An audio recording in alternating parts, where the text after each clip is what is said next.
Hello and welcome to another episode of the FemiNinja Project. And thank you so much for tuning in. I really appreciate it. And as always, I have a fantastic guest with me today. He's going to tell us an awful lot about reclaiming our health and getting our health and our fitness back. His name is Chris Roy. He is a lifestyle coach and personal trainer specializing in mindset, fitness, and nutrition. He is also a CrossFit Level 1 trainer, father, and heart attack survivor who had been living a life of gluttony, substance abuse, and a caffeine addiction. Chris got a wake up call in May of 2019 when he had a heart attack in front of his daughter. Oh my gosh, that gives me chills.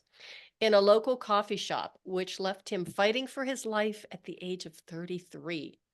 Through dedication and education, he has recreated his life and lifestyle to show people that it's possible for them to reclaim their health and live the life that they and their loved ones deserve. Chris, thank you so much for being here and welcome to the show. Thank you so much, Cheryl. Really appreciate the opportunity to join you. And your honesty and openness, right, it's just right there, even in your bio, when you admittedly were living a life of gluttony, substance abuse, and a caffeine addiction. Looking at you right now, I have a really hard time believing that, although I did see the before pictures, so I know that it is Yes, true. absolutely. I appreciate that. I sometimes don't recognize myself when I look back at photos previous, 4 or 5 years ago and realize like, oh, I was that bad. And 100% I was. How did you get that bad in the first place? And then we'll talk about how you turned that around. So basically, long story short, I was an emotional based eater. Mm, Um, we'll get a little bit deeper into it, I'm sure, but a repressing childhood trauma and finding that outlet through emotionally based eating and mhm, kind of getting that dopamine rush and response mhm, from sugary mhm. foods, or literally eating to a point of you are so stuffed you can't sleep at night because your stomach is that full. But that was my outlet. Mhm. And it wasn't just it was food across the gamut, but the real bad thing was the sugar. The sugar, Mm, sugar, sugar. Me and my daughter still joke about it that we'd get a bag of the Pepperidge Farm Sausalito cookies, mhm. and she'd get like two of them, and she'd go up to get a third, and she'd be like, "Did you already eat the whole bag?" And I'm like, "Yep, sorry, kiddo." Oh, But wow. little did she know that I had a second bag that I bought, and I'd end up eating the second bag after she went to bed in my, hour of self embarrassment and self loathing. And so Oh, the sugar just absolutely wrecked me. But realizing that 100% it's a drug. The processed yeah. sugar is 100% a drug, Mhm, and I was fully addicted to it. mhm. I had a friend who was a chiropractor who used to say sugar is Satan. And this was long enough ago. This was like 20 years ago before we realized, oh, it really is the closest thing to Satan. Well, maybe not. We know a few other things, but it's definitely up there. Absolutely. I couldn't agree more. It is just absolute poison, and Mhm, it's so readily available and put into so much of our stuff now. I think mhm, that we can already see with where our, society is at in general with health, that people don't even realize just how much it's oversaturated the entire mhm, market of food. And as we both know, to eat healthy, they make it more expensive because it's just mhm, easier to keep people sick and dependent on the mhm. system. And then they make even more money off of us with the air quotes healthcare system. And it's Yes. shocking. When I was in my early 40s was when I was kind of having my, come to Jesus moment, one of them. And it was like, okay, I got to do something. It's not that I was so overweight and out of shape, but I was. And I just finished graduate school and you don't eat really well when you're in graduate school. The only exercise you get is running across the street to go to the local 7-Eleven when you're doing an all-nighter studying. And it was like I started to get serious. It's like, okay, I'm over 40 now. I got to reclaim my fitness and my health. And I started reading labels for the first time in my life. And Yep. I was horrified. Yep. And even now, I still check labels, to see how much sugar's in everything. And, I really like, there's a certain peanut butter that I really like. It's an organic, high quality peanut butter. And I thought, wow, this is really good. I didn't know I liked peanut butter this much. And every day at about the same time, it's like, oh, I need a little, peanut butter cracker. And then I finally looked at the label a couple of weeks ago and went, oh my God.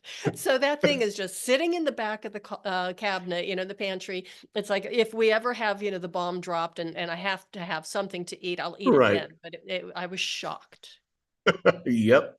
They sneak it into everything, our favorite foods. To speak on peanut butter, I had to laugh because when I did start reading labels and actually weighing my food, I finally realized what an actual serving size of peanut butter was. And I was eating probably 5 times it, and it just broke my heart. I'm like, this is all I get for those calories? I'm like, oh man, this is not very much. This is disheartening.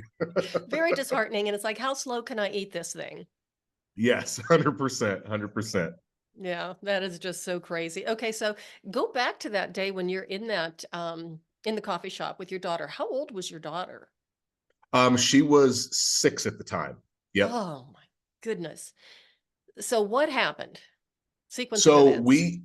we lived in an area where we had a lot of things within walking distance. We had a really Mhm, beautiful community, and so I was trying to be, the even though I wasn't healthy, I've always had a love of sunshine.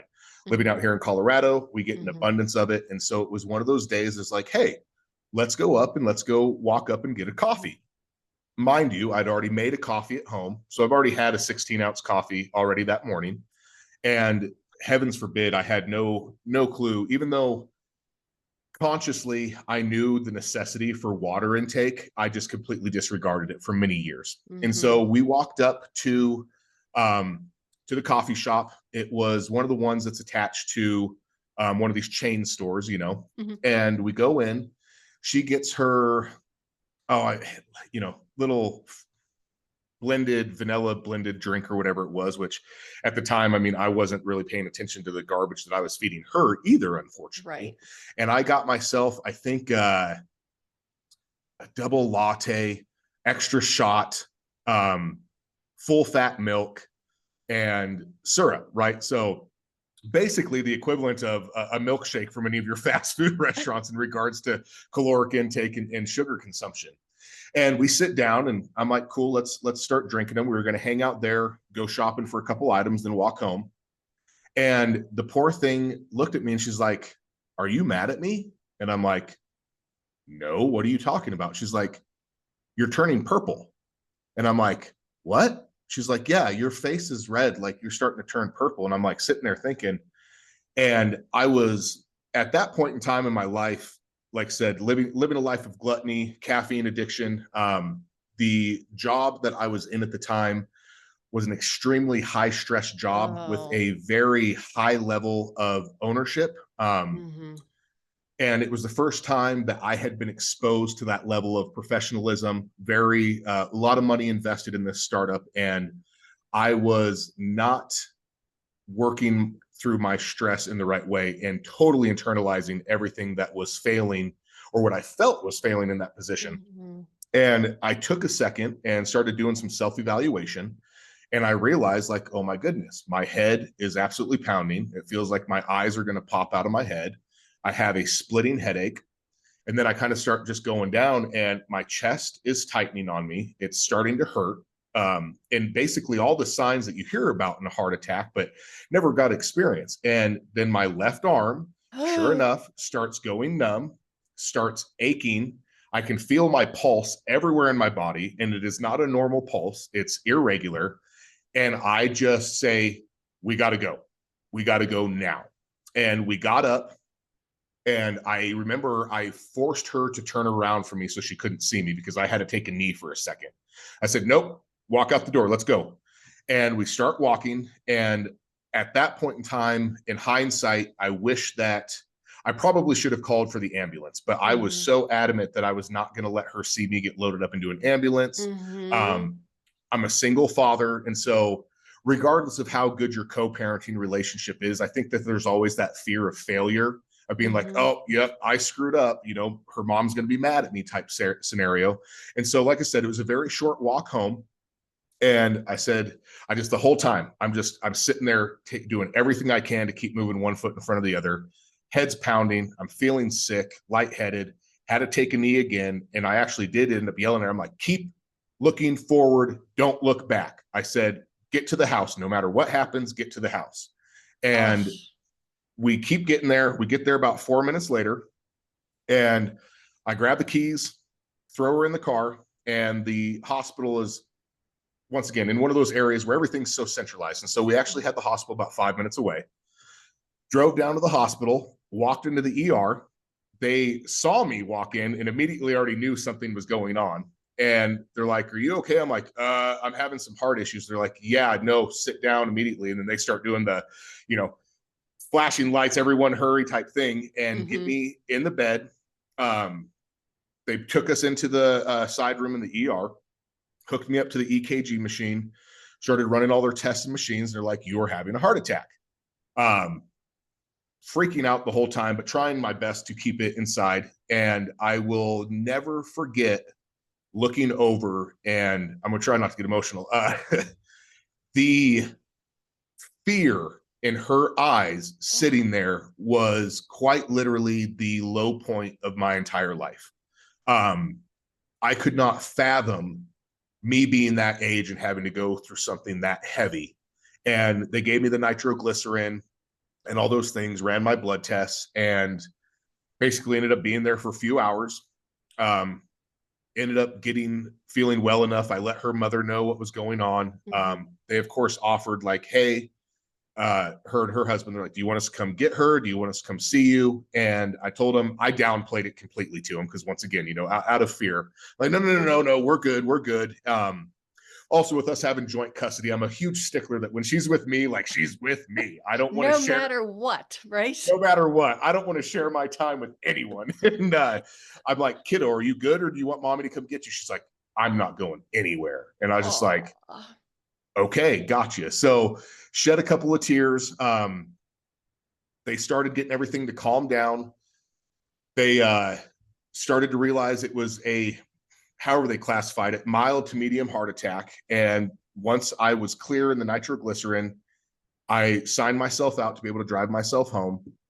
And they scheduled everything with the cardiologist. And so I went home that night, and basically, even though I was not where I'm at now currently in my faith, I mm-hmm. started praying. Um, it, like I said, it was the biggest wake up call of my life. I started praying, number one, for her to hopefully be able to process this appropriately and Mm-hmm. understand that it had nothing to do with her. Sometimes kids, I feel they just put a lot of burden on themselves when something's going on with the parent, even though it's like, no matter what you tell them, it's like, "Kiddo, no, you're good. Like, just be a kid." And, got down on my knees and basically just weeping and realizing, like, I don't know what the heck that you just showed me, Lord. I don't even know if you're real right now. I've been struggling with you ever since a accident back when I was 18. But I just said, "Help me figure this out." And from that point forward, literally the next morning when I woke up, I was I was done. I did not have coffee for many, many months following, um, and started educating myself. I grew up in a family that was very health conscious. My Mm-hmm. sister is an absolute juggernaut. She was certified in CrossFit like the first year that CrossFit became into an inception, and so I always kind of had all of the knowledge at my fingertips, but I never Mm-hmm. wanted to embrace it. And then, like I said, I was kind of in this self-destructive mode, self-hatred type mode, that even if I did have all that information, I probably was still going to go down that path because it was self-destruction.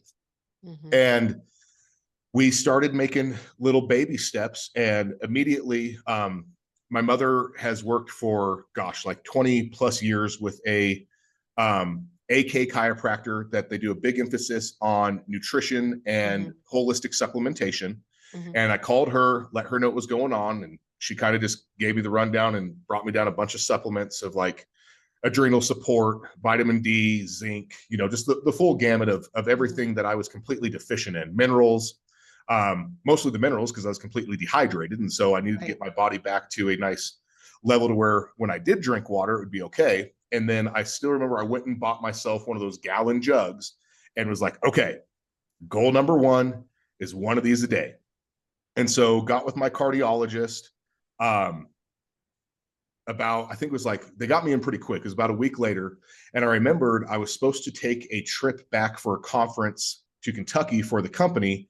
And I felt real bad because we'd already paid for everything. Mhm. And I tried leaving the weekend before I was supposed to see the cardiologist. And the whole drive down, I was getting shortness of breath again and just doing too much. And I realized that a lot of the work stress was adding to that response. And Mhm. I got in my car to go get on the shuttle to the airport. And I remember taking that first step and I got so lightheaded again. I grabbed the nitroglycerin in my pocket and I was like, I can't do this. I'm like, I don't care if I lose my job, whatever happens. I'm like, can't do it. And so ended up going back, went and saw my cardiologist. They got me scheduled 2.5 weeks later for a stress test.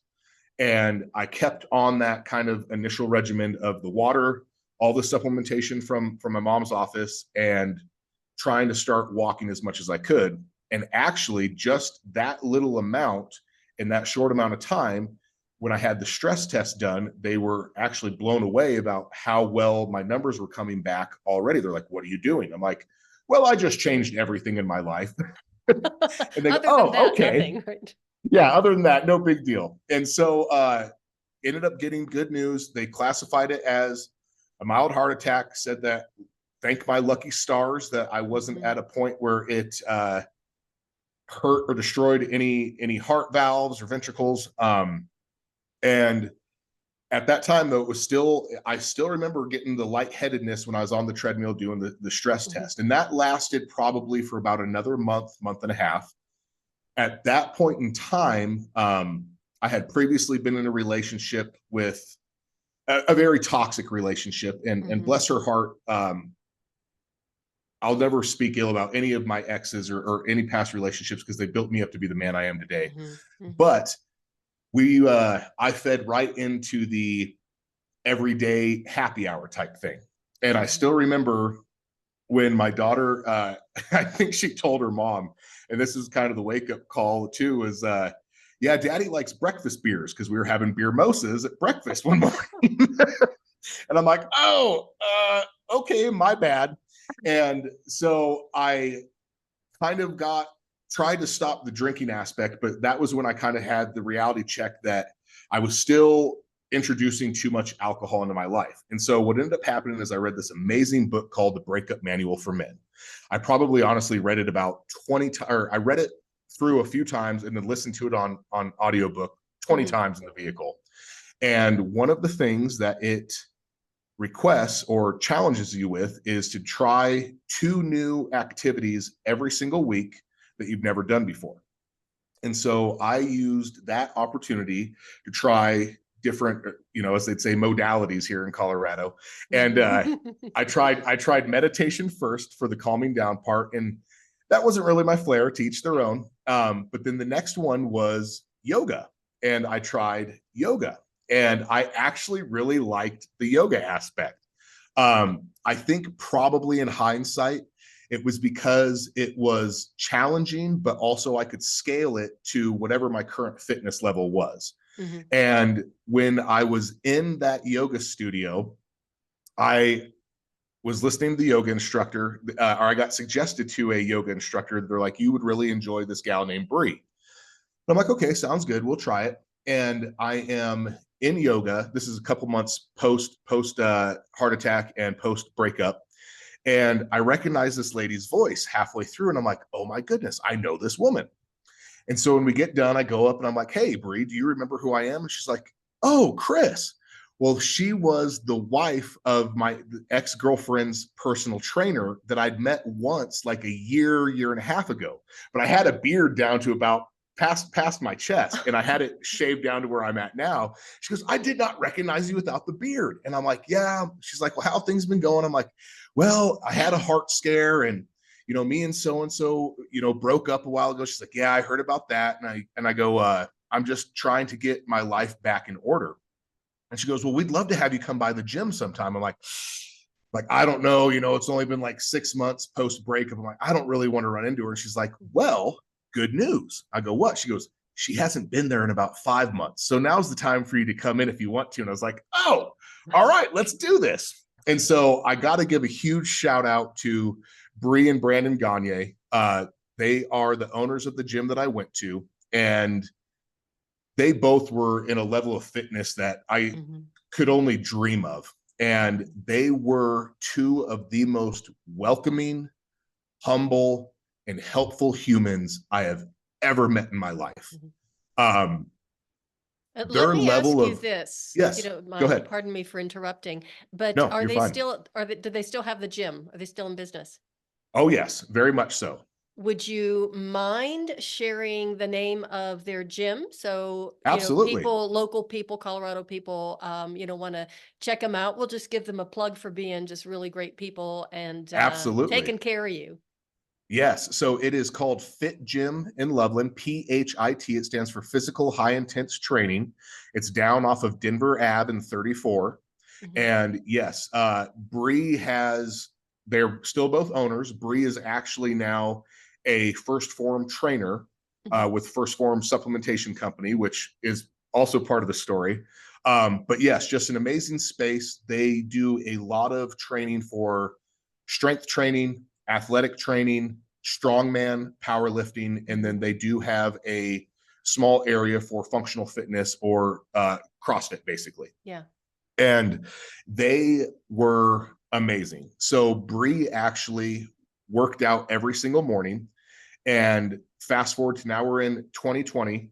I literally started working out there for 2 months, and then we got hit with the COVID stuff. And so, we're on lockdown for a couple months. And then finally, as soon as, we were able to go out again, we were there at the gym working out. I did my best to try and stay in shape while at home, but it was definitely tough. And it did kind of take a back seat.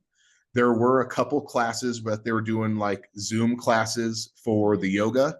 And so I would do that. And then, of course, we would walk and ride our bikes every chance we could to go outside. And that helped a little bit. But I was still had no clue in regards to dietary choices, macronutrients, outside of just the supplements that my mom gave me, the vitamins and stuff, no real clue whatsoever. And so I was starting to see myself struggle again, very much so, because I still remember DoorDash was still going, right? So we were going to support all the local restaurants by me ordering literally thousands of dollars worth of DoorDash in that 3 or 4 month period. And, you're bored. So for me, at least, I'm bored at home. So I'm literally eating the entire thing. And we're talking, entree, appetizer, dessert. And I'm already within less than a year starting to go back into those same lifestyle choices that led me to where I was at rock bottom. And that was very scary for me. So much so that like my daughter even started to notice. She's like, "Hey, Dad, should you really eat that whole thing?" I'm like, "Oh, don't worry about it. We'll be fine. We'll be fine."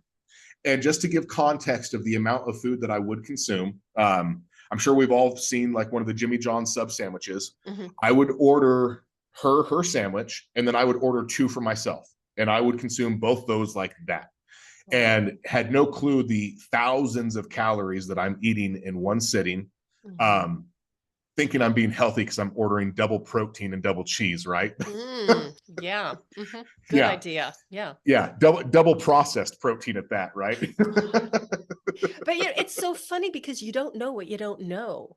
Exactly. Yeah, and I think about even when I was a brand new college graduate was when I moved out here to Colorado, and I was pretty much living, I had my own apartment, little apartment, and working full time and stuff. But I gained a lot of weight, and when I look back at it, it's like, well, no wonder everything I was doing was wrong. And we weren't really taught nutrition when I was growing up. It was like, here, eat this, and we ate well.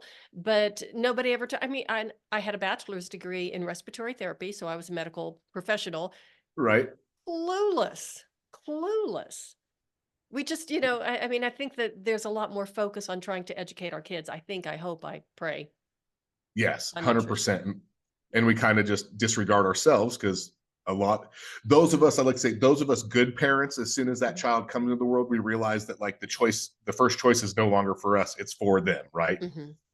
Yeah. 100%. And so Yeah. So like I said, still was not doing the diet thing. I had no conscious concept of dietary needs whatsoever. But Bree invited me to start working out with her in the morning, doing the functional fitness side of things, doing some CrossFit workouts.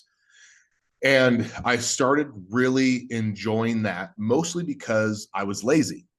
Not lazy in regards of wanting to go work out, but if I have to go in and write my own workout and, figure out what I'm supposed to do in the gym, I would Mhm. use every excuse to not show up.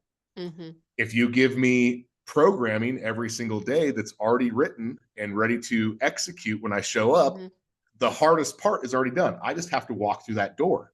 Mhm. And I tell people this all the time when they get down on themselves, even at the CrossFit gym I'm at now, CrossFit 970, is you walking through that door, you have already overcome the hardest thing that you are ever going Mhm. to do.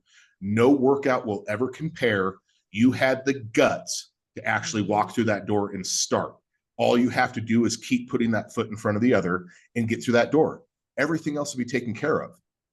And so we are middle of the summer of 2020, and I am watching this woman whoop my backside every day of the week and just crushing anyone and everyone that we're working out with. And I'm like, keep looking over every day after we're done working out. And I see her and she's got her routine and she's got like her meal, post workout shake.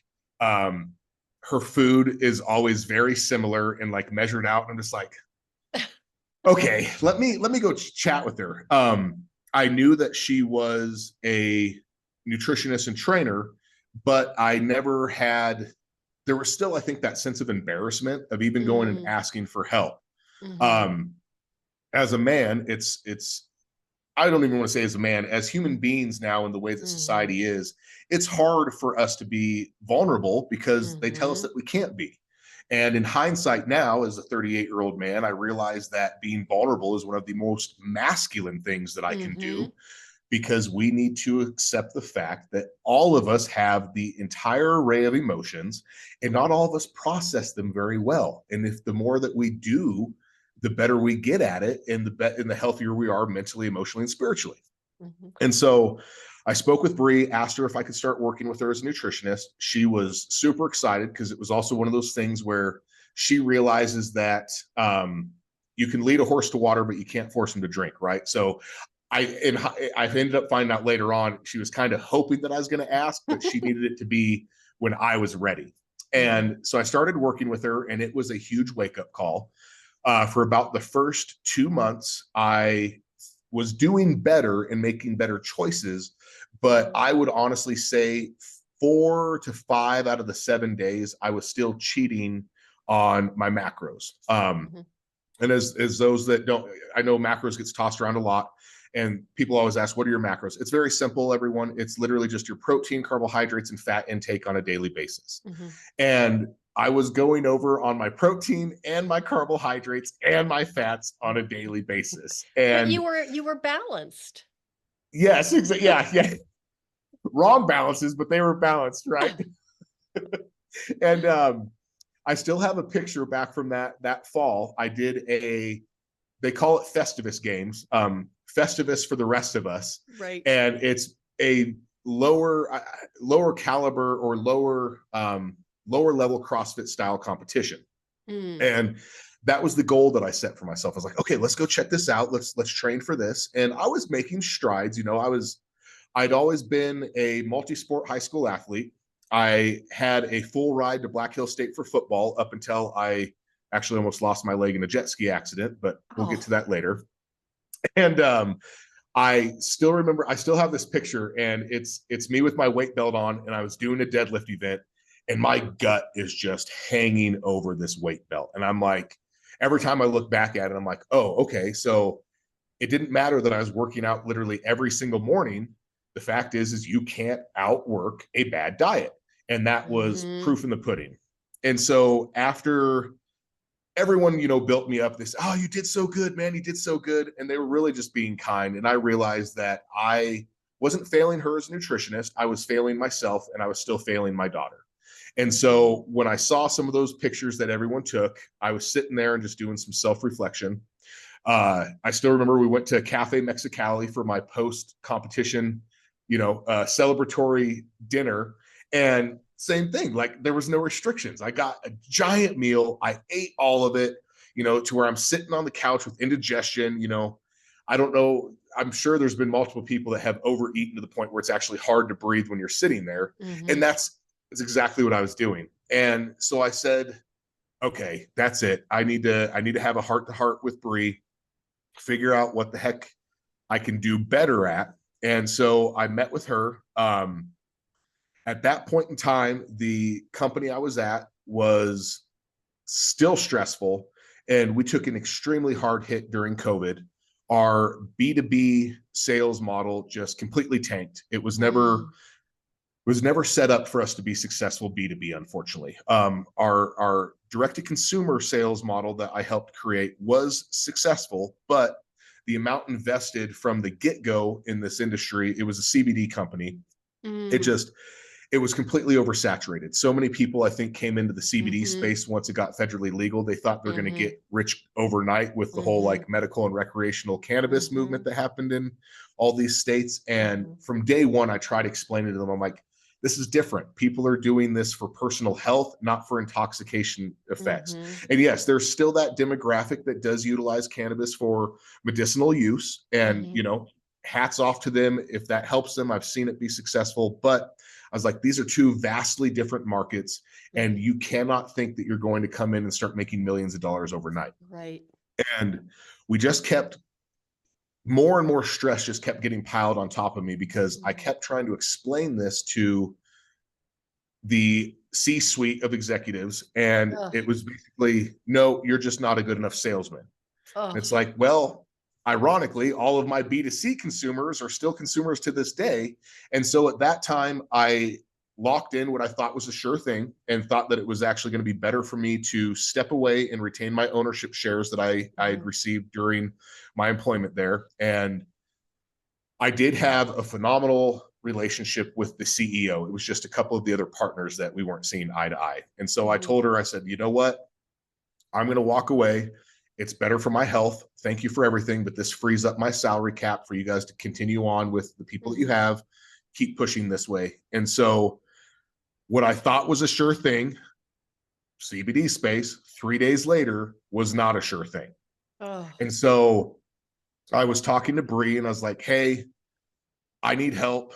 I need some tough love. I'm like, the sure thing that I thought did not go through. I'm like, and I'm really concerned that I'm going to start utilizing that as a reason for me to start eating emotionally again. And she goes, well, fun fact. I go, what's that? She goes, well, as you know, I am a advisor at the time, which is a temporary style position with First Form. She goes, they do these weight loss challenges, and we have one coming up in 2 weeks called the Fall Sprint Challenge. I think you should sign up. And I go, well, what's the catch? She's like, no catch. She's like, but there is $50,000 if you win. And I'm sitting there thinking, I'm like, oh yeah, okay, well, I don't think I'm going to win, but I'm like, let's go ahead and try it. And so we started, and I am still proud to say to this day, whatever the heck happened, it's from my higher power. God absolutely had divine intervention with my willpower, and I ended up going all in. I had one cheat meal in that entire 8 weeks that I missed my macros perfectly, and ended up in that 8-week period losing over 30 pounds and 28% body fat. I went down to single digit body fat numbers and had a 6-pack for the first time in my entire life. Didn't even know it was possible. And this is coming from a high school wrestling athlete who in 2003 won state in Greco-Roman, took 5th at Rocky Mountain Nationals. And even at that time, I never had abs. I always just had that baby fat still on.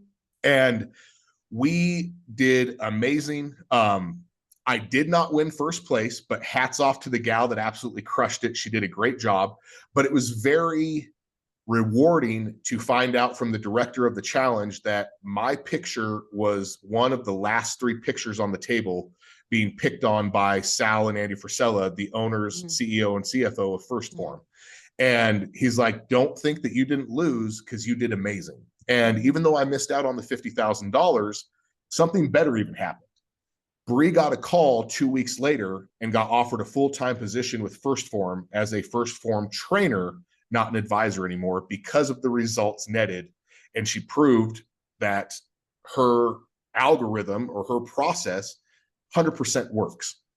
And it was awesome to that was it totally filled that emotional void that I had from not winning the money. And now, fast forward a couple of years, I've realized just how important it was and why God did not allow me to win that money, because the lesson learned in it was so much more valuable. I would have probably completely relapsed, went and wasted that $50,000 on stuff that was completely meaningless, and just went right back to my same behaviors. But during that process, I had been applying over and over to all these companies, and I just was not getting any real responses. It was either the salary was way too little for me to be able to survive and parent my daughter, or it just wasn't working. And so I had an opportunity. I finally started to shop my resume out of state, and an amazing company called Sargent Construction out in Chicago flew me out and interviewed me and offered me an amazing salary and helped me move out there. Obviously, though, the hard part was me realizing, like, okay, I'm going to have to move away from my daughter after spending so much time to get within a 15-minute vicinity of her. And it's still a hard pill to swallow. It's still kind of emotional sometimes when we talk about it. She absolutely missed me, but thank God at that time, flights were still dirt cheap on Southwest. So I think she probably, I would actually pay for a ticket for my mother, because I don't trust the airport officials to, transport my most precious thing in the entire world. So I'd literally pay for my mother's ticket to fly out for a long weekend.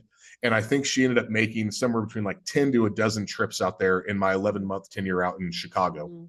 And then I would fly back as well. Actually, the first week that I was out there, I thought I was going to stay for 2 weeks, and I just said to heck with it and bought a ticket Thursday night and flew back home so I could see her. But what it did for me was the level of projects that we were working on with the federal government. We were rebuilding VA hospitals.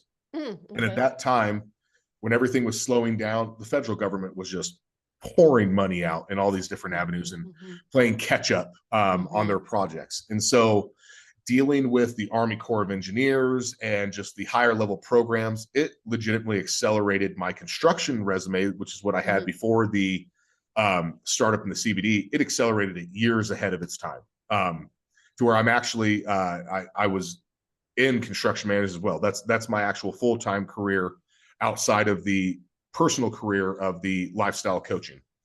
And the last 2 weeks, I had to move across the country and still travel. I think it ended up being three flights and then driving out there, and still was able to come in and did my last final check-in out actually in Chicago for the competition.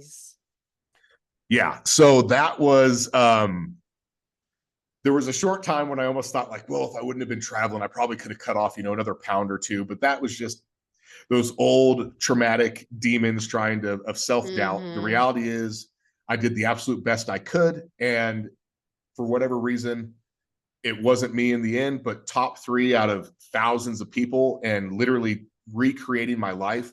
The realization that I was capable of so much more than I ever thought possible in my entire adolescent or adult life was quite literally like a superpower.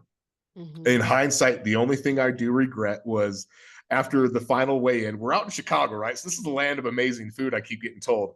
And my cheat meal was horrible. And since then, I have changed my mindset on that. I have a good friend, Steve Ewing, who they ended up doing 75 Hard, which is a mindset program where you have 2 45-minute workouts a day, follow a diet and stuff like that. And I remember asking a friend that was completing it in like 2 days, like, what's your first cheat meal going to be?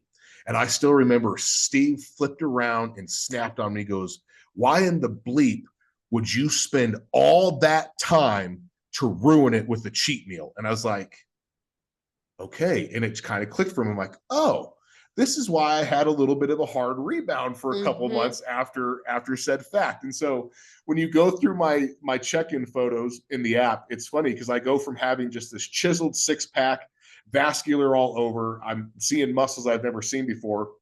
And then you look fast forward to January, and I got a little bit of pudge going on, needless to Mhm. say.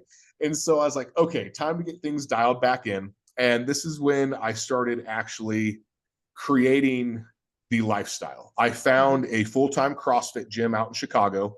Mhm. Chicago, unfortunately, was not like Colorado and a lot of other states. We were kept on the lockdown part, Mhm. not stuck in your house, but nothing was open to you for Right. so long. And bless this gym, they were on the outskirts. They were out in one of the suburbs of Chicago, and they had a lot of firemen and police Mhm. officers that worked Mhm. out there. And it was kind of the unsaid rule of like, hey, cool, so walk in through the door with your mask on, but once you're inside, like, we're real big proponents of personal freedom. If you want to work out in a mask, that's fine, but if not, Mhm. we're not going to hold any one of those standards. And they had the nice tinted windows on the Mhm. storefront, which worked Nice. out great. And that was when I found the CrossFit community, and that was when I was once again reintroduced to non-judgmental individuals that no matter what fitness level you were at, Mhm. they are there to see people get better. And it made, like I spoke earlier about it, if I show up and the workout's already written for me, it just makes everything so much easier for Mhm. me. And so I wouldn't even say I fell in love with CrossFit. I became mildly obsessed with it, to be honest. It Mhm. was everything to me. Ended up meeting an amazing woman out there in Chicago who, unfortunately, we are no longer together, but I have nothing but great things to say about her. She is Mhm. one of the best humans I've ever met in my entire life. We unfortunately just didn't work out, but amazing human. And she was overweight as well, a little Mhm. bit, but Mhm. who am I to judge, right? Like, I just Mhm. got done being morbidly obese, Mhm. and I still just remember she had the most infectious smile and energy. And I still attribute my success in Chicago of being able to navigate it with me literally just being sick to my stomach about being away from my daughter was because of Mm. her influence. And Mhm. literally she would have some activity of like the greatest highlight of Chicago scheduled for us every weekend, Mhm. whether my daughter was out there or not. And so huge shout out to her. But she did not tell me this, but she looked up Bree as a trainer as well. Mhm. And we were kind of in the infancy of dating, still talking, but like I was in this weird place of, manic emotions where I'm like, well, I don't really want to get involved with anyone out Mhm. here. Um, this, that, and the other. And she, out of the blue, we hadn't really talked for a couple weeks. We were just kind of doing the friend thing. And she sent me a side by side photo. And I was like, oh my goodness, look at you. And she's like, yeah, I didn't want to say anything, but I've been working with Bree and starting to cut weight. And it just was an amazing opportunity. So then she started coming to CrossFit with me. We started working out, and she did a full send in the New Year's challenge, and she lost 30 pounds and she got abs. And so then it was this like Jeez. total vindication that, like, okay, it doesn't matter if you're male or female. Mhm. Brie Gagne knows what she's doing. Hands down, in my opinion, the best, most insightful nutritionist there is in this Mhm. entire world. Hats off to everyone that does a great job, but this woman Mhm. has proved time and time again that if you follow her program to a T, you will Mhm. actually net very similar results. And Mhm. so the CrossFit actually brought us closer together. I, growing up, like I said, multi-sport athlete. My best friend, Chris Chandler, still my best friend to this day. We've been Mhm. best friends since 13. Happy birthday, by the way, big guy. It's his birthday today. But I, from the age of 13, was exposed to having a gym partner. And when him and I moved away, I did not have that gym partner anymore. And she Mm. ended up filling that gap of me having that gym partner, which I realized later on that that was probably a big reason for the attraction. And Mhm. we started doing the CrossFit 5 days a week together. And Wow. it made my time just fly by out there in Chicago. Um, I got to a point eventually to where I couldn't stand being away from the kiddo anymore. So I started taking the newfound skill set that I had gotten through in the higher level contracts and Mhm, working on, mhm, $5 to $7 million projects versus the mhm, $500,000 projects mhm, back home, and started shopping the resume back in Colorado and found an amazing company that same thing, flew me back to Colorado, put me up in mhm, the hotel, did the interview process. And as soon as I could take it, I just let my boss know, hey Rick, I apologize. I know we had plans for me being out here longer, but I'm like, I can't mhm, stomach being away from the daughter anymore. And he was just such a great human. He's a father mhm, himself. And he's like, say no more, brother. He's like, there is mhm, no ill will here. He's like, you mhm, ever need a recommendation, anything from me or my wife, let me know. mhm, And then him and his wife ended up taking me and my girlfriend at the time out to dinner and just giving us like the most amazing send off and just mhm, an overabundance of gratitude for the time I did spend out there. And so it felt really good. If it wasn't in Chicago and I had my kid, I'd actually still be working there for him because he mhm, is hands down one of the best true leaders that I've mhm, ever met.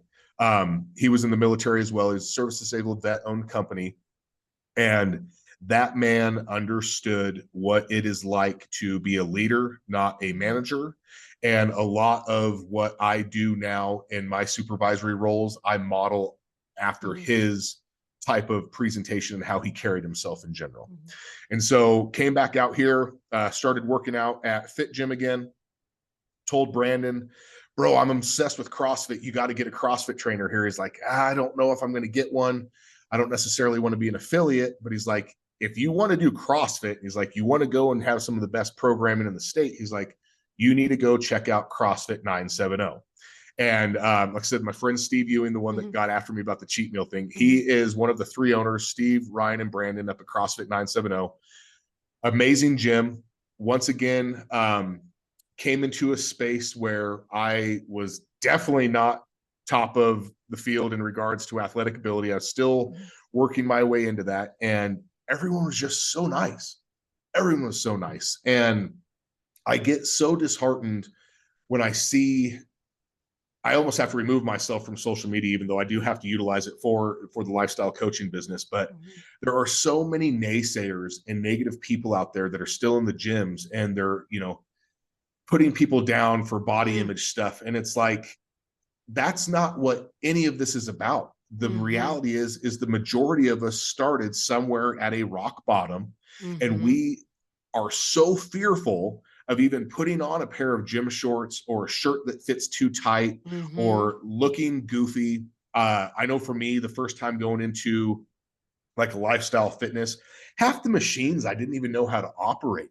And mhm, you're kind of like looking around and trying to look at the instructions. And I feel like the difference between it'll make someone's whole entire world change when everyone thinks like the biggest, most jacked dude in the gym or the best, most fittest woman in the gym is, probably, oh, they don't have time for me. And they're usually the nicest, most humble people. The mhm, guy that looks the scariest usually has the biggest heart and is like, hold mhm, on a second, buddy. Yeah, let me show you this, how you work this machine, and this is how you mhm, work this in. And oh, try this variation a little bit. That might help you a little bit with your mhm, injury. And I got that same exposure again with CrossFit 970. I still remember what I love about CrossFit is no matter where you're at in your physical ability or your fitness journey, a lot of the work, actually, I'm not going to say a lot, all of the workouts look intimidating, even to me still mhm, this day. they'll, they'll put some up on the board. And I'm like, really, guys? But I have to remember that everything is scalable. Every mhm, movement is scalable. And through that experience, that was what gave me the desire to pursue my L1 trainer certification. mhm, And that experience also just completely opened my eyes. We got to get instructed by very long time instructors on the training side of CrossFit corporate. One of our lead instructors, she's an ex games athlete. She's been on, the TV and just extremely high level athlete. And her humility and approach to everyone was just, it was amazing. It mhm, was absolutely mhm, amazing. I highly recommend anyone, whether they are just a weekend warrior or whatever they do in CrossFit, if you have the financial ability and the time, I really recommend getting your L1. It is a very eye opening experience and mhm, kind of just connects all the dots into what Greg Glassman was trying to achieve when he invented CrossFit. Mhm. And So so, are you teaching now, or do you work with clients doing CrossFit as well as the lifestyle coaching? so right now I'm not coaching an actual affiliate, but I do incorporate on my personal trainer eyes app. There will be functional fitness movements incorporated with the workout program that I will put together for you. Mhm. Absolutely. So same thing. I have a client right now who is absolutely crushing it. He's lost 22 pounds in just shy of 7 weeks. And we Wow. had to, yes, exactly. Right. He's doing so good. I'm so proud of him, but he's following the plan. And he is a truck driver by trade. So he'd been sitting for a number of years. So we started very Mhm. slow because I didn't want him to get prone to injury. So we Mhm. started with a lot of body weight stuff, a little bit lower weight, higher rep movements, utilizing the machines. Well, he completed phase 1 of his workout regimen. And so now we're into phase 2 where he has more of those compound movements. He's Mhm. doing more of those CrossFit style movements because he has, number one, fueled the body with the right macronutrients and the right micronutrients so that Mhm. he isn't more prone to injury. He has cut back the coffee drastically. He still tells me he needs his 1 cup every morning. So that's fine as long as we're getting that gallon of water in a day, brother. Mhm. And he's just doing so great. And it was such a good conversation the other week because he was getting down on himself, and obviously I get to see their weigh-in pictures as well. And when you look at yourself every single day in the mirror, especially if you're like me, we can be we're the hardest people in the world on Mhm. ourselves, right? Um, Mhm.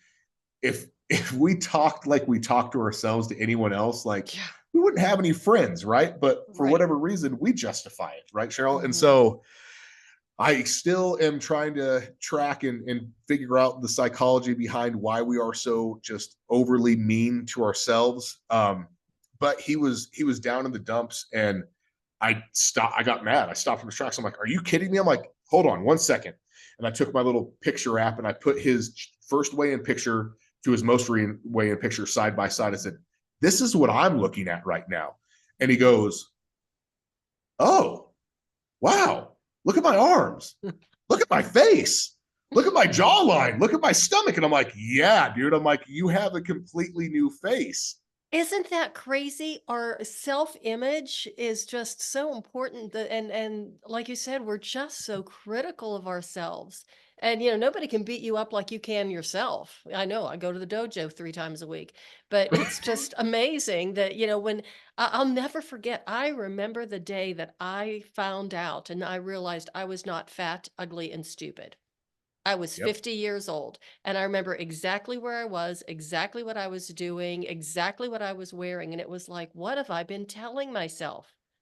Yep. And who have I been 100%. listening to?"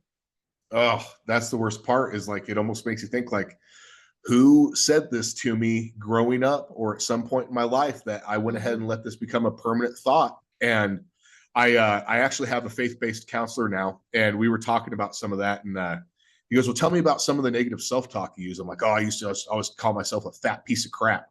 And I remember he goes, "And what evidence do you have to support that theory?" And I was like, "Huh." He goes, "Yeah." He goes, when God designed you, do you think that God designed you as a fat piece of crap? Because I'm pretty sure that's not in his vocabulary." And I was like, "Whoa, buddy." I'm like, "All right, all right." I'm like, "We're getting pretty deep now," but it was just that, that smack of reality. And so I still myself utilize the weigh-in pictures because when people are on their journey, as I'm sure you've seen yourself, the mhm, scale will play tricks on us, especially when we're mhm, converting that fat to actual muscle. And there will be weeks where you first start off and you're averaging that 2 to 2.5 pounds a week, and then all of a sudden mhm, you stop dead. I'm not losing any weight. I said, "Yeah, that's fine." "No, it's not." I said, "Yeah, hold on, because look at picture 1 and look at picture 2. mhm, You see how much bigger your shoulders are. You see how much bigger your mhm, your legs are, your biceps. mhm. Yeah, that's muscle." I'm like, not everything's on the scale can be correct. So that's why we utilize those check-in pictures. Well, I think the And scale is like sugar. It's the closest thing to Satan yes, it's so because evil. it does not always tell the truth. Nope. And 100%. another thing I would go by too were how my clothes were fitting. Yes. Yes. I love that. And then Same thing. I was kind of getting, so I'm in a bulking phase right now. We did a small cut to get rid of some of the body fat that I obtained. Just real quickly, I've been single now again from the gal from Chicago for a little over a year. And I realized this summer when I was on vacation in Hawaii with the kiddo that I repressed all those emotions and had not worked through that breakup yet. And then also having to man up and own my part in where it went wrong, which that was on me. A big part of it was on me. And so around the fall to about Thanksgiving, I was starting to do a little bit of the emotional based eating again, and took on some body fat, was not dedicating myself to CrossFit like I should have been. And I still remember 4th of July, we had a party. I don't really drink. And actually right now, I don't like to say I'm sober because I never really classify myself as an alcoholic or an addict. I classified myself as a scared little child, afraid to address trauma and utilize substances to escape reality so I could avoid having to, address anything that would actually make me healthier and make me the version of the man that God intended for me to be. And it was pool season. My friend lives out in a community that has like one of the best pools in northern Colorado. And I started drinking again and was repressing those emotions from the breakup through alcohol and was like, enough is enough. I had my last drink on Thanksgiving, and like I said, it's not something I'll ever say never to again. But in my heart, I kind of know that's where it's at because it serves zero purpose for me in my life. The emotional, but it's also empowering to say that you don't want it or need it. I don't need it. That is the biggest thing. And then, like you said, and then it's to where now I don't want it. Number one, my biggest reason why is because the calories and the carbohydrates in it, I would much rather have those in food every day rather. It's like, I don't want to drink my calories. And I love the good Guinness. And, that's like 170 calories per beer. I'm like, that's a little bit too much. But for me, because of the overabundance of the alcohol and cannabis use in my 20s, and then the sugar fueled gluttony, for me to even go have 1 or 2 drinks on a Saturday, I'm still feeling those emotional and mental repercussions come Wednesday or Thursday. And I vacillate emotionally already as it is, that if I am not adhering to what I call my daily non-negotiables, which are just basically the things that I have implemented that I have to achieve every single day for me to keep me in homeostasis mode, right? To stay as even keeled as possible and to be able to show up as finally the true dad that I can respect. People have told me for years, ever since the separation between my daughter or my daughter's mother and I, that you're a great dad, this, that, and the other. But no matter how much they told me I was doing good, I knew in my heart that I was still failing, and I realized how good of a job I was doing at hiding the gluttony and everything like that. Being a bigger framed individual, I wrestled at 215, junior year, cut 35 pounds to get down to that. But when I busted my leg during high school, I was up to about 258 pounds, but it was a good athletic build. So I have a really good job of hiding how fat I actually am. And what I didn't realize was the visceral fat, basically I was choking my heart and my internal organs because I was at 37% body fat at 262 pounds. Wow. It was horrible. And last check-in in that challenge, I actually got down to 9% body fat. So I was really excited about being sub 10. It was huge for me. So that's my goal again. Once we get done with this bulking phase, like I said, we're trying to pack on as much muscle in an 8-week period. For me, my bulking phase looks, it's very similar to what cutting phase was in regards to the protein and the fats. The only difference is we added in 40 grams of clean carbohydrates per day and an extra 10 grams of fats per day. And so that brings me up to around 2,400 calories a day, 225 grams of protein, 250 grams of carbohydrates, and 55 grams of fat per day. So are you still working with Bree on the nutrition end of it? Yes, absolutely. So Okay. I have I've taken full control of my own macros, but Bree is someone that I will gladly pay every month for the rest of my life just to have. She'd honestly probably give it to me for free. Well, she has given it to me for free for multiple months before, but I told her, I said, I don't want it for free. I want to have skin in the game. And she is, I use her now, honestly, because she's my sounding board. And when I do feel myself starting to vacillate, I'm like, hey, can you give me a tough love Tuesday? And she kind of gives the breakdown of like, hey, so I saw your check-in last week and I saw that, you were 10 grams over on this. I know you can do it. And, and so, yes, I still work with Bree. It's called Team BGF, Bree Gagne Fitness. And I'm super excited because we're doing our second annual Team BGF meetup here out in Colorado, April 18th through the 22nd. And we have hundreds and hundreds of members now in the Facebook group. And she literally works with hundreds of clients now at this part.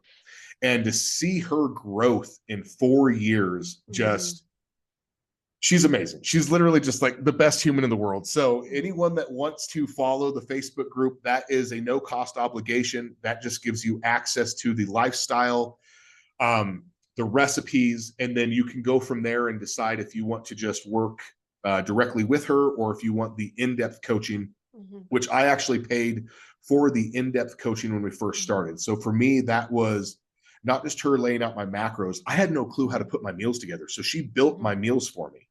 And that was what I needed to understand, where now I'll tell her like, hey, Bree, so I've been researching carnivore or animal-based diet. I'm going to try this for 4 months. How do you think my macros look? And she'll either say, yeah, that looks great. Or, okay, I think that you should adjust a little bit here or there. And speaking of the Team Bree Gagne Fitness meetup, that was what kind of put the light bulb in my head in regards to the lifestyle coaching. So something I still struggle with to this day that I work on every day is self-doubt. The not thinking I'm good enough. And we had the opportunity to go out to First Form headquarters back last year. And we had, I think, about 50 plus members that came out. And I wasn't originally going to go just because, I don't know. I was, like I said, I was in kind of that weird place where I started doing a little bit of the drinking again. Had a hard time with the breakup, and she ended up actually calling me and saying, hey, I see that you didn't check my message that I sent you. Was wanting to touch base, but she's like, it would really mean a lot to me if you would come out to it and speak. And I'm like, well, like in front of how many people? She's like, it'll only probably be like 10 or 15 people. It ended up being like 55 or 60. Yeah. She lied. Yeah. And she goes, I don't know if you're comfortable enough with it, but would you be willing to talk about the heart attack? And I kind of kept that under wraps for a couple of years outside of my main group. Just once again, out of embarrassment, right? Because then I had to fully admit that I was failing as a father. And I said, you know what? I said, yeah, no, I think I'm good. Let's go ahead and do this. So this will be very therapeutic for me, and it will help me to continue on this journey. And so when we were out there, had the most amazing experience. Anyone that doesn't know First Form or has been on the fence about their supplements, it is one of the companies out there that 100% practices what they preach. I was blown away with their standards of who they are and what they hold themselves to, from CEO down to the lowest position in the company. Everyone is on an equal playing field out there. And in a time and age where we have so much division in our country, it was so awesome to see such a company of their size just operate with a couple things in common. Number one was their absolute love of this country and what this country affords to every single person that wants to go out there and work for it. You can do whatever you want if you want to go out and get it. And the other thing was everyone's standard for fitness, mindset, and emotional standards. It was amazing. And so the thing that really caught me off guard was they have a giant flag basically in every room of the entire corporate headquarters and Oh, fulfillment facility. And at 10:30, we're going through our tour, and all of a sudden you hear come over the loudspeaker. They're like, "Oh, hold up, time out." And I'm like, "What the heck's going on?" I'm like, time for the pledge. "Oh, yes, they do the national anthem every single Oh, day." And we're there on a Saturday, mind you. And it's still just hustling and bustling on a Saturday. And one of the things that has set them apart is they have personal handwritten letters in your supplement packages when you order. And the whole time I'm thinking like, oh, they did a real good job of figuring out a printer, some right, AI right. technology that makes it look right. And we went out into the fulfillment facility, and there was a row of tables about 30 foot long. And there was probably 20 to 25 individuals out there on a Saturday getting paid a salary to hand write you a Wow. letter and put it into the box. And this isn't just a like superficial, like, "Hey, Chris, good job." They have the backlog of all Mhm. your orders, everything that you've participated in, everything. And so, "Hey, Chris, great job. Just saw you crushed it in the last challenge. Thanks so much Wow. for supporting us in this last 8 weeks. We're so proud of you. Keep crushing it. Let us know if you have any questions, and enjoy your protein powder and your daily stack."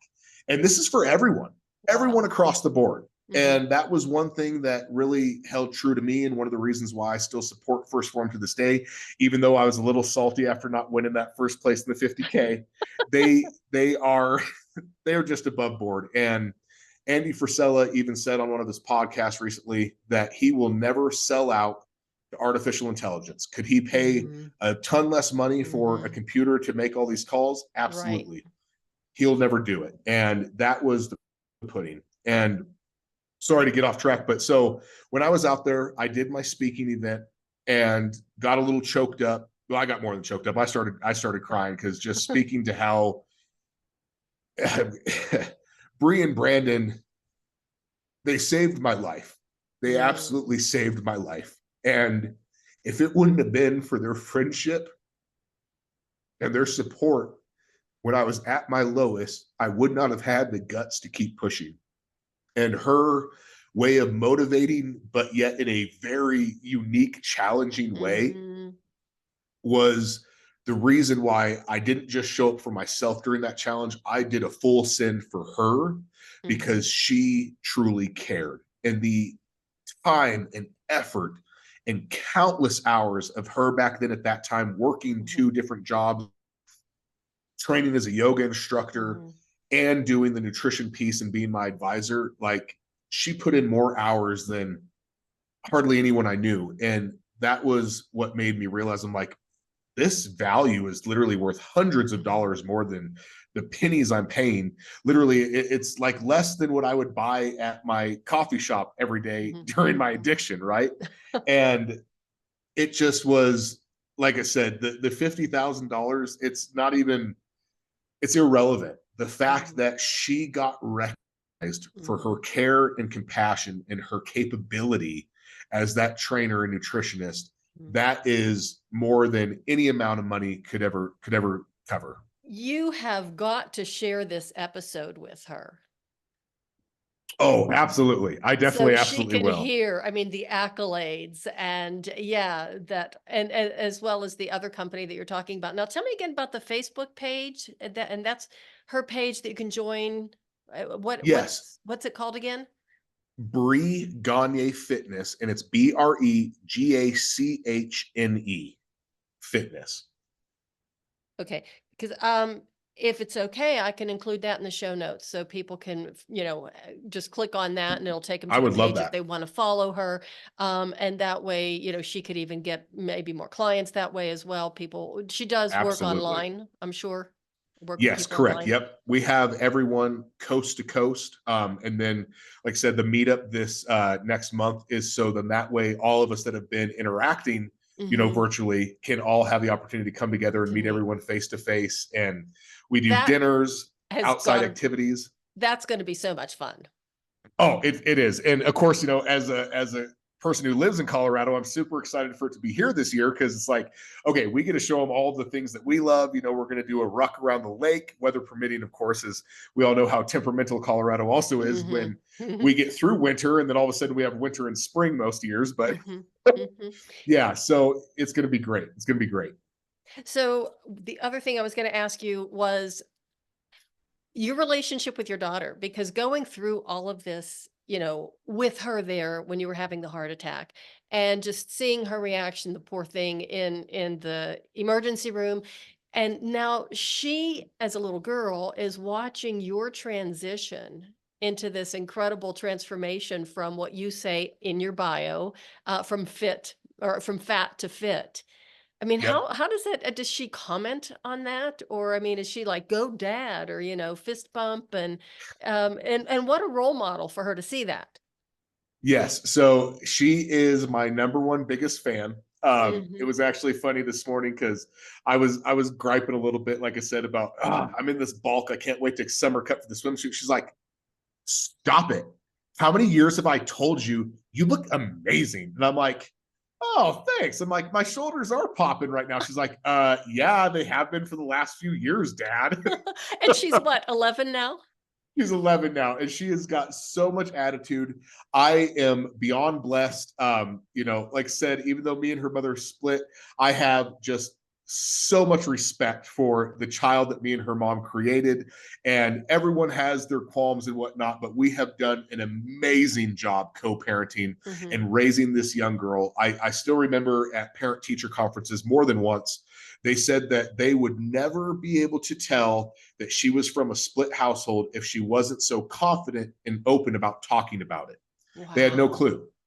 And so that was always kind of my ammunition, or not my ammunition, my fuel to keep trying to do our Mhm. best to co-parent. And Mhm. the thing that I started noticing, Cheryl, like actually about 2 years ago, is for a long time I would eat what I felt were kind of boring meals. I have my protein measured out, my single source of carbohydrates, limited fat, and I'll eat the same thing for literally months on end. I change up the Mhm. spices. I love being a spice master, Mhm. but a very common meal for me will be jasmine rice and a Mhm. grass-fed, grass-finished burger patty.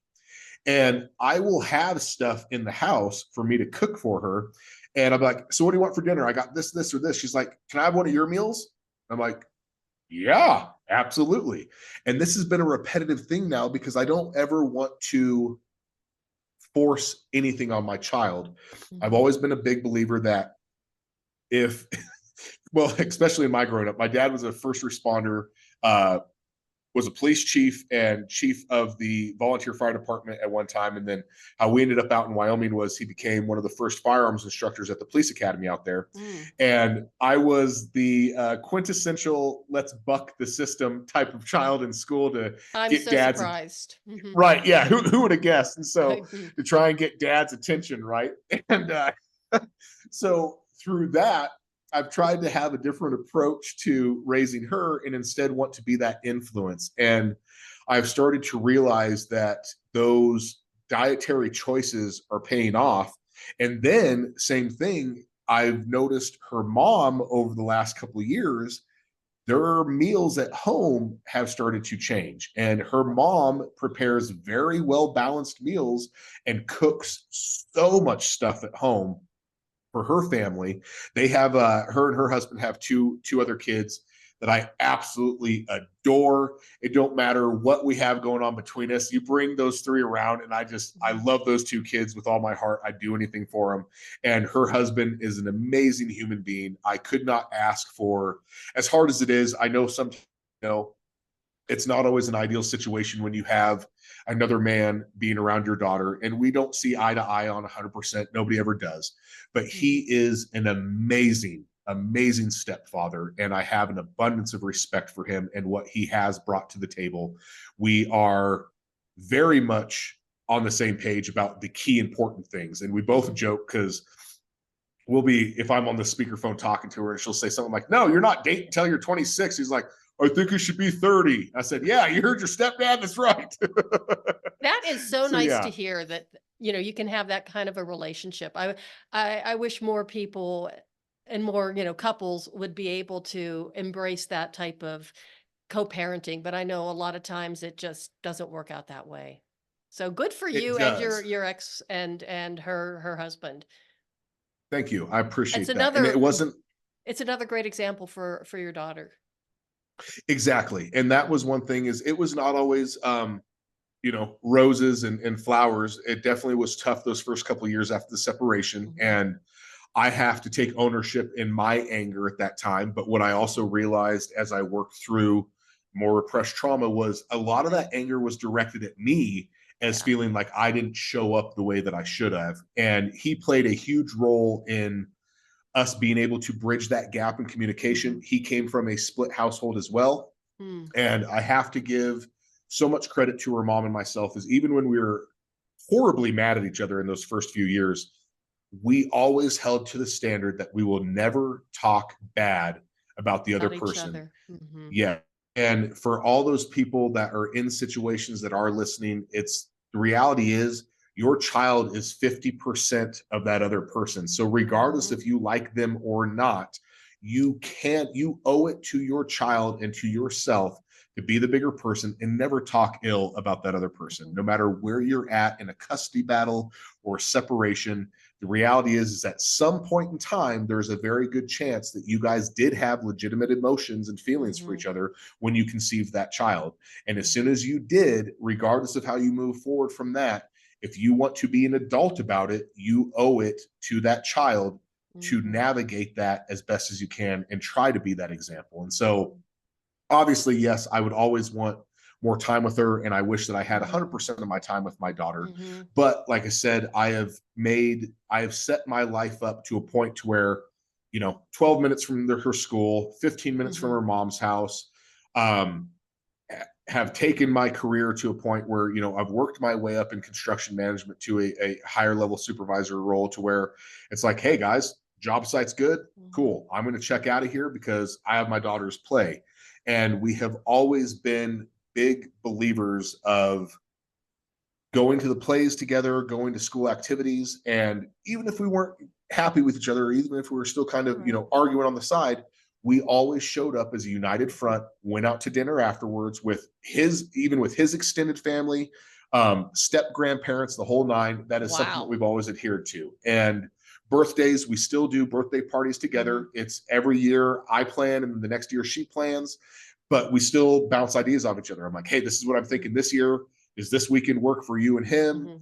And like I said, so I encourage people to, if you are angry at your ex, before you continue to be angry at them, look in the mirror and see how much of that hatred, or how much of that hatred and anger is actually self-hatred and anger, for you realizing that there may have been a time that you did not show up in your best version of yourself. So, Chris, how can people get a hold of you if they want to connect with you? If they would like to hire you as a coach, how can they find? Where can they find you, and how can they connect? Yes. So the easiest way to get a hold of me is on Instagram. My handle is ChrisFit316, ChrisFit316, no spaces. And on that, you'll see my link to my additional pages that will have my intake form for any type of mindset training that you want to adhere to. That'll have my direct link to my Trainerize app, to where we can connect on there. And from that, I would give you your own personal app page, and that's where we can do all of our check-in pictures. I'll build out your for you and dial in your workout program for you as well. But that is the easiest way to connect with me.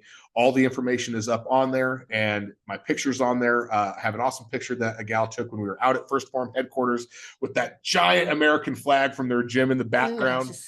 And I just love it. And then you'll also see too, the very first picture that I keep pinned at the top.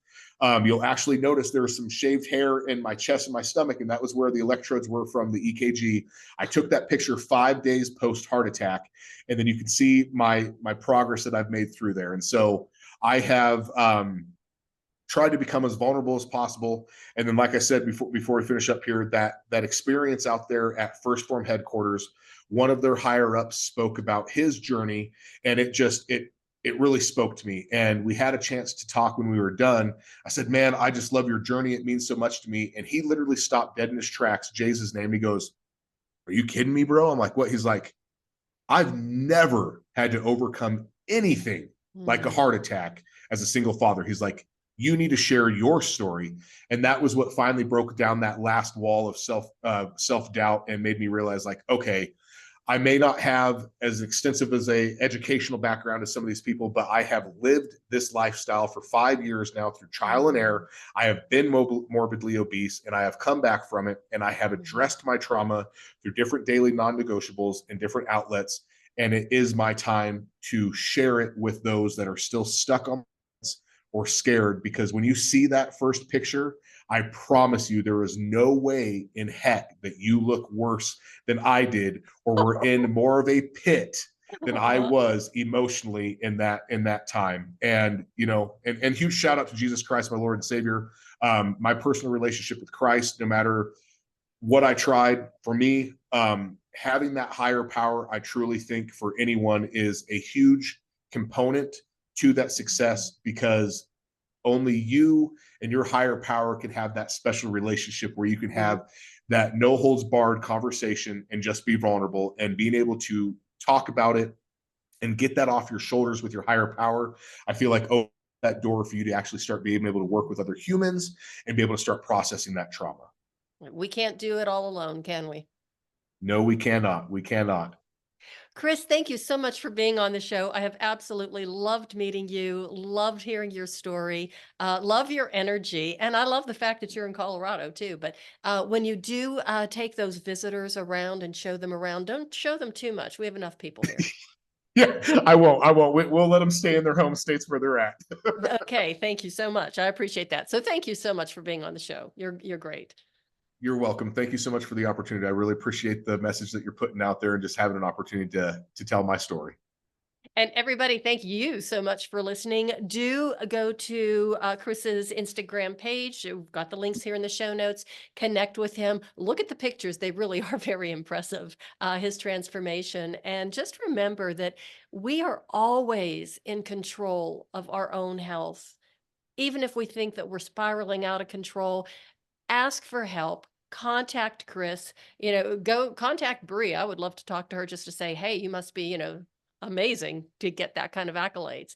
And remember, your health is the thing that you can control, and it's one of the things that is the most important. So please take care of yourself. And that self reflection and self awareness that Chris was practicing, I think, is a really important tool that we can all practice. And that is the way of the FemiNinja.